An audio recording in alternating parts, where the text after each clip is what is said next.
در دنیایی که هر روز با یک خبر جدید اقتصادی غافلگیر میشیم و ارزش پول ما دائما در حال کاهشه، یک سوال کلیدی وجود داره: چطور از سرمایه و پسندازمون محافظت کنیم؟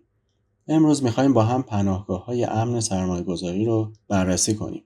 از سنتی ترین گزینه‌ها تا مدرن ترین.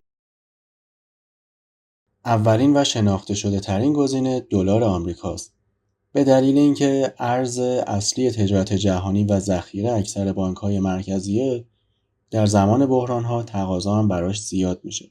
نقشه‌بندی بسیار خوبی داره و همه جا قابل تبدیله. فقط موقع خرید باید از اصالت اون مطمئن باشید. میرسیم به پادشاه دارایی‌های امن، طلا. هزاران ساله که طلا به عنوان معیاری برای حفظ ارزش شناخته میشه، چون ارزشش ذاتیه و به هیچ دولت یا سیاستی وابسته نیست و از مزیت اون میتونیم به سابقه تاریخی اثبات شدهش در حفظ ارزش پول در برابر تورم و بحرانها اشاره کنیم. نقره برادر کوچیک طلاست. هم یک فلز گرانبها هست و هم کاربردهای گسترده صنعتی داره. این یعنی تقاضا براش از دو جهت وجود داره. مزیتی که الان نقره توی بازار داره، قیمتش بسیار پایینتر از طلا هست که ورود به این بازار رو برای سرمایه‌های کوچکتر هم ممکن میکنه. وقتی دلار، طلا یا نقره فیزیکی میخرین، چالش اصلی از اینجا شروع میشه. اینکه امنیت این دارایی‌ها رو باید چجوری تأمین کنیم. صندوق امانات بانک‌ها یا گاو صندوق‌های شخصی راهکارهای سنتی برای این مشکل هستند. اما یادتون باشه این شما هستین که امنیت دارایی‌هاتون رو باید تأمین کنین و این آگاهی شماست که میتونه بهترین انتخاب رو در تأمین امنیت دارایی‌های شما براتون به وجود بیاره. وارد دنیای دیجیتال میشیم. تتر یا دلار دیجیتال یک استیبل کوینه که ارزشش همیشه تقریباً معادل $1 آمریکاست.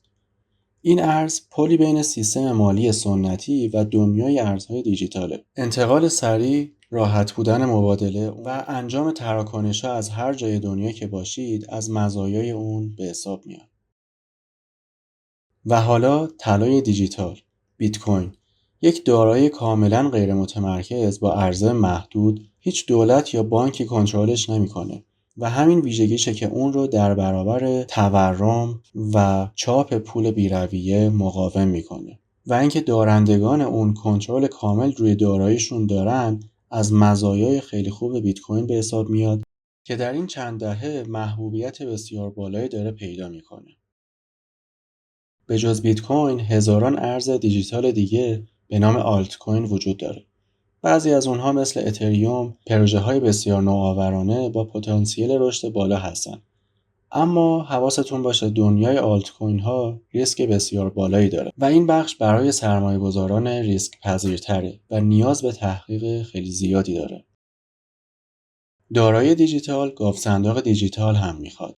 کیف پول‌های ارز دیجیتال به شما این امکان رو میدن که کنترل کامل کلیدهای خصوصی و در نتیجه سرمایه‌تون رو در دست داشته باشید. شما بانک خودتون هستید. و حواستون باشه امنیت این کیف پول‌ها کاملاً مسئولیت مستقیم خود شماست. همونطور که دیدید هیچ راه حل جادویی و واحدی وجود نداره. بهترین استراتژی متنوع سازیه. یعنی بخشی از سرمایه‌تون رو در دارایی‌های سنتی و بخشی رو در دنیای دیجیتال سرمایه گذاری کنید تا ریسک رو مدیریت کرده و از فرصت‌ها استفاده کنید. تحقیق کنید، آگاهانه تصمیم بگیرید و کنترل آینده مالی خودتون رو به دست بگیرید. تو این ویدیو فقط یه نمای کلی از ابزارهای امن مالی دادیم. از ویدیوهای بعدی میریم سراغ هر کدوم از اینها: دلار، بیت کوین، کیف پول و پس اگه نمیخوای ویدیوهای بعدی رو از دست بدی حتما لایک کن، سابسکرایب کن و زنگوله رو هم بزن.